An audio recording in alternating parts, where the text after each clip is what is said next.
Hello, America. What's going on? It's Mike Brock again from Notes from the Circus with your continuing coverage of the unfolding geopolitical catastrophe that is our world today.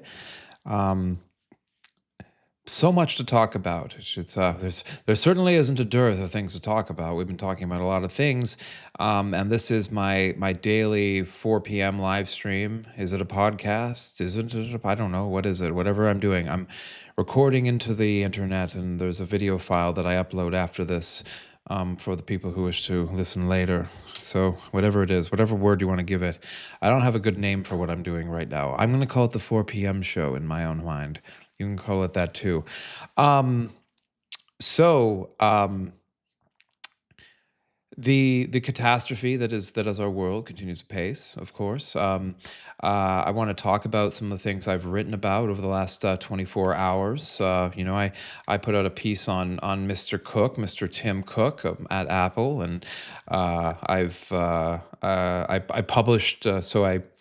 I've been working. People know that I have been working on my book about my search for meaning. It's a book that I've been sort of building the manuscript up over 2 years. I wrote the final chapter last night actually, and then edited a little bit this morning and published a version of it on Notes from the Circus. The final, and which is kind of a weird thing to do. You write this whole book and then you're not going to publish the final chapter, like just but I have it currently behind the paywall. So obviously I appreciate paid subscriptions. You can get access to the final chapter of my book so far unpublished. And I put it out because it has thoughts that I think are just like directly relevant to this moment. And like I said in the past, none of this is a profit maximizing venture for me. I'm just trying to sustain. What I want to do is do what I can do and keep doing what I can do to provide perspective, an integrated perspective on what it is that I think is happening in this world that we find ourselves living in. What a crazy world. What a tragic world. The tragic dimension in which we live. But I want to start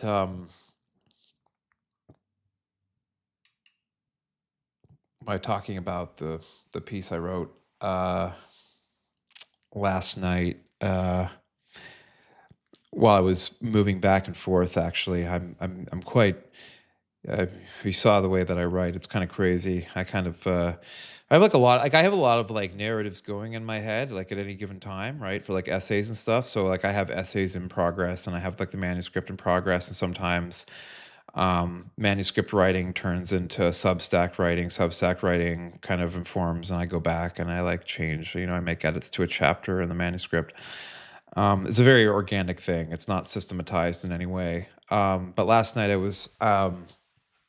was sitting on my couch with my cat and my laptop when I wrote Captain Ahab has caught his whale last night.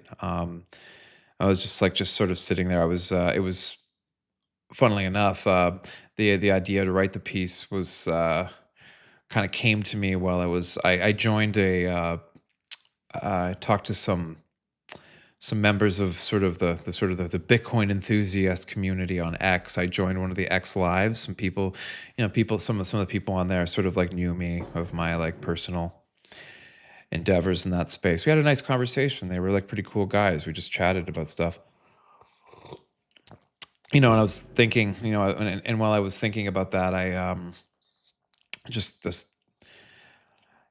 I have a lot, I have a lot of people that I know in my life that have very strong opinions about what's going on in the Middle East.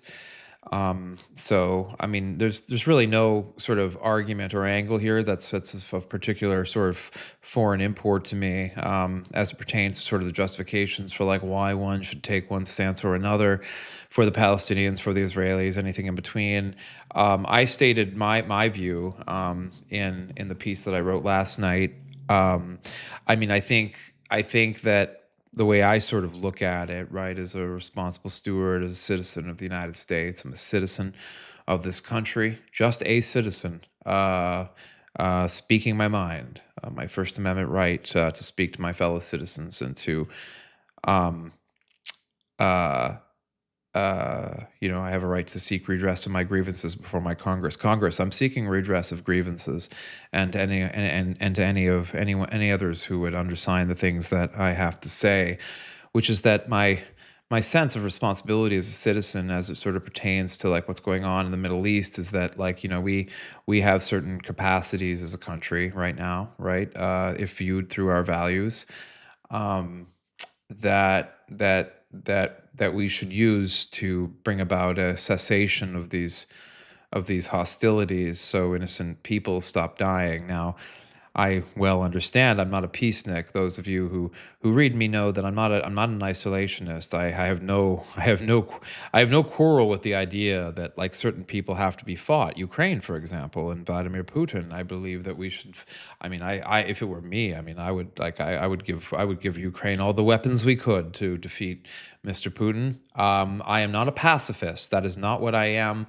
But I mean, I do not believe that the continued prosecution of this war in the Middle East serves our interests or the interests of anyone in the Middle East, including the Iranian people at this point. And the reason I think that is that the IRGC, the Iranian regime, who are a very evil regime, to be clear. Um, they're a very evil regime, and as I said, the idea for the piece came last night as I was having this conversation with these guys. And I had been thinking about a lot of the propaganda. Like I pay very careful attention to propaganda. My one of the ways in which I try to understand our political environment is by trying to understand it from the perspective of the way that other people understand it, which is through people are scrolling and they're doom scrolling and they're looking at Instagram reels and TikTok. And so, I mean, I throw myself in those worlds, not as an addiction, but as a sort of a very clear-eyed analysis of, okay, this is what they're looking at. This is the meme they're sharing. Okay, I get it. And so I do this. I subject myself to this world so that I may understand. And I've been paying very careful attention to the propaganda out of the Iranians, out of the IRGC, and it's just, I mean, what can one say? I mean, like they're winning the propaganda war, right? And I don't say that because like I'm on their side. I'm not. I mean, like guys, if like, look, I mean, if it were me, like I would hang them all. I would hang all the mullahs. So, I mean, I would do it. They're evil people. They oppress people. Um, the state of women's rights in Iran is atrocious. The young people of Iran. I mean, I know some Iranians. I know some Iranian human rights activists personally. And I want nothing more than for the Persian people to breathe free. I mean, I'm very romantic of that notion, and I'll do whatever I can to help bring about that freedom. But what I know in this moment is that like we're not doing that. That what's happening actually is we're giving the IGC a propaganda win here against us, and that doesn't serve the cause of democracy in Iran or in the Middle East at large. I don't believe that Benjamin Netanyahu gives a shit about democracy. I think he's in fact a wannabe dictator of Israel. That's what I think. That's why he tried to take over the Supreme Court of Israel, because he wants to get rid of this criminal indictment against him that's been slowly, somehow, creepily slowed down, stopped.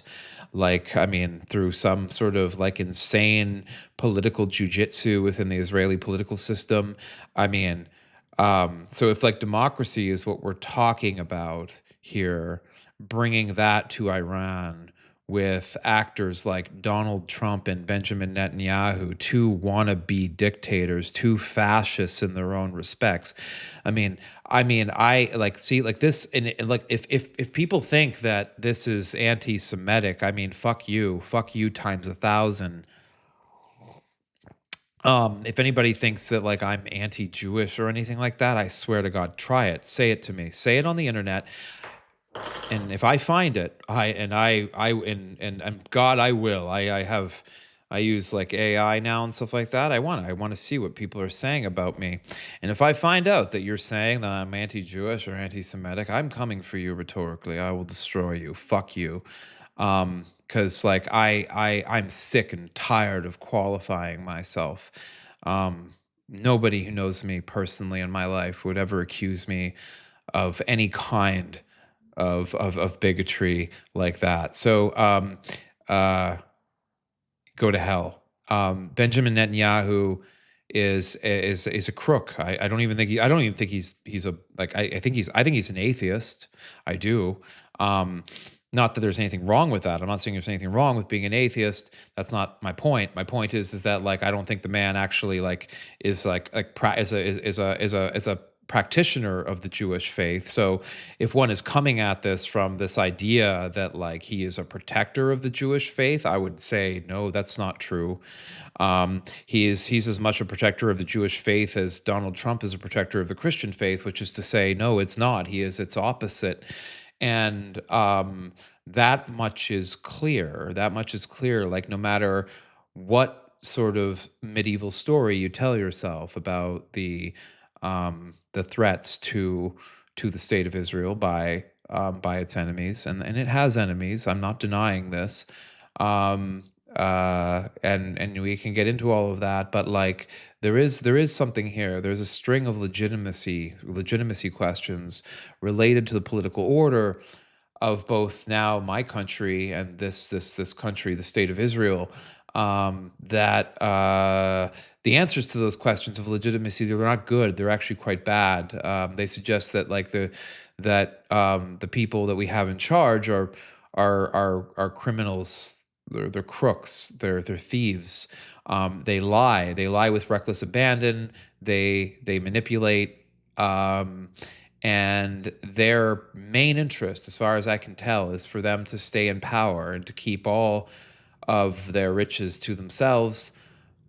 This seems to be what they're aiming at. This seems to be what their sort of summum bonum of their personal philosophy seems to be. This seems to be obvious. I think ordinary people recognize this. I think a 14-year-old boy or girl could recognize this if they sort of just looked at the plain facts. And like and I think any kind of conversation that takes us away from this sort of basic recognition, this basic simple truth that we are ruled by liars and cheaters and thieves, in this country, certainly in Israel, is well, I mean, it's giving way to self-delusion. It's playing a game that shouldn't be played. It's playing the reactionary game, the game they want you to play. It's like, oh, how can you say that? How dare you? How dare you call Donald Trump a criminal? I call him a criminal over and over again. He is the great usurper, the worst criminal of all Americans ever. The great usurper, for which I opposed. I oppose any idea that we shall hold him in effigy. If we do that, if we hold Mr. Trump in effigy, I mean, I will oppose that. I will suggest that any statue of his be taken down, any portrait. I do not want Mr. Trump associated with the patriotic tradition of the American Revolution. He is not that. He is the anti to the act, to the creation of this republic, to the project of the people sovereign over these lands. That is what he is. He does not deserve any place. He does not deserve any place of any honor in any regard. I'm sorry, he does not. I oppose this. And if you are saying that's unfair, it's unfair if Obama gets a portrait or Obama gets a thing. No, it's like it's different. Obama isn't a usurper. You see, this idea of partisan fairness is a game. It's a reactionary game, a fascist game. You see, um, and so I'm not going to give way on this. And I don't care if that alienates me. I don't care if you think that's partisan. It has nothing to do with partisanship. If you're a Republican, you should agree with me. You should agree with me on these basic facts, like whether or not you agree with me on whatever other policies that I may prefer in the public debate, and we can have a conversation about that. If you think that, as a matter of fairness, that like Bill Clinton or someone must first fall, or Hillary Clinton must first fall on their sword before you're willing to admit that Donald Trump, the great usurper of the American Revolution, which is what he is, if you are to insist that this is what I must give, like, I will pay no tribute to this. Fuck you. There is no system of fairness to be negotiated here. You're full of shit. And honestly, I think you should apologize for even suggesting the notion. Or do you think I'm stupid?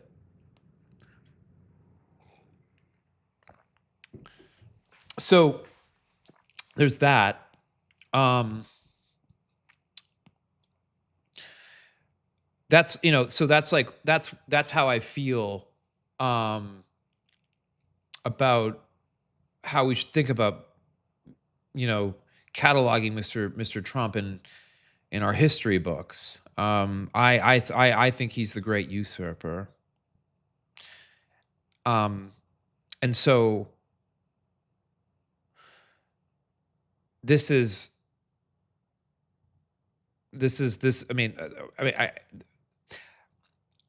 I dedicate my life to debating with anyone, any fellow American who thinks that I'm unfair about this. I will patiently engage you in debate on this topic until I set you straight, because you're wrong about that if you think what I'm saying isn't true. It just is. It's just the truth. Um, the thing is, and you must know. You must see. So even if, like, you're going to hold on to this sort of sense of fairness, and I understand this weird tribal impulse that people have. It's like, your tribe gets something. Why doesn't my tribe get something?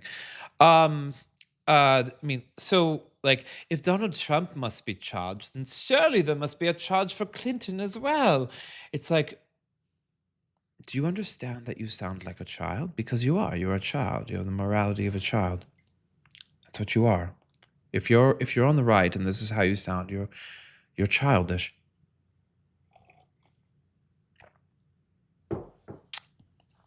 This isn't about sides. Honestly, I don't care. We're going to talk about the left in a second. Oh, this will be the part the right likes, when Mike goes after the left. But this idea, this sense of part, this like kind of like this fairness economy that Republicans, conservatives, like, in that they have in their head, like in the culture. It's like, you guys got your Hollywood liberal culture. Why don't we get our conservative culture? You guys get your liberal version of facts. Why can't we have our conservative liberal facts? Like, what are we talking about? Like, this is like the I mean, like the fact that anyone, like, buys into this in the first instance, that they think that, like, Barry Weiss is like is like restoring some sort of, like, objective balance, and doesn't actually just represent some doesn't just basically like represent the uh a force of reactionary um bullshit in service of the maintenance of existing power structures. You're a fool. Look, Barry, what Barry Weiss, like, is trying to do is trying to generate scandal against Gavin Newsom here in California, right? With this hospice fraud, right? Like, that's like the thing, right? Like, Donald Trump, the world's falling apart. Um And look, I'm not saying the hospice scandal isn't real. That's not what I'm saying. I mean, there's scandals like everywhere, like all the time. There's so many fraudulent people in our country. But like the fact that she's like, this isn't what's being covered by the mainstream news.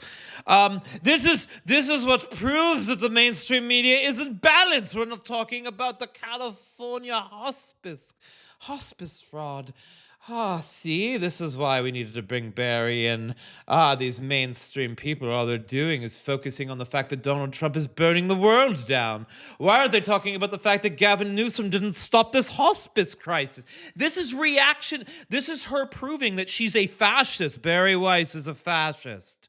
So, that is what is happening there. Someone's asking if I was a drama nerd. No, I'm not. Like, this is like, I've never been into acting or drama in my life. This is just me at my wit's end with people. And so if you feel, I mean, this is just me. Yeah. I mean, this is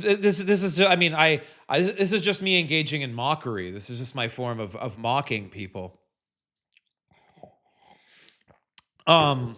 Barry Weiss is a fascist. I stand by that statement for the reasons aforementioned.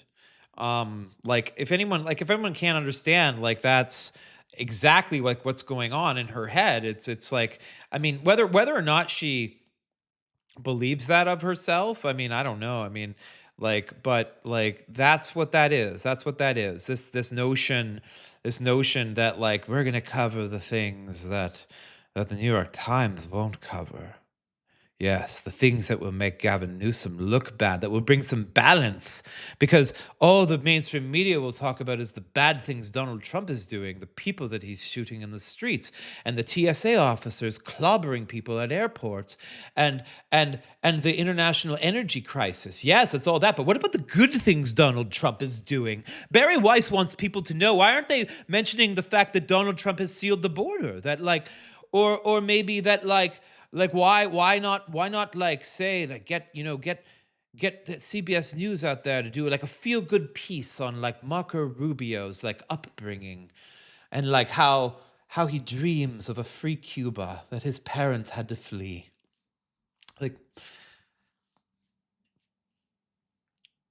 Barry Weiss is clearly a fascist. I mean, I would say this to her face. And, like, anyone else who, like, buys into this notion that this narrative is just like a rebalancing of something that's aiming at some normative center,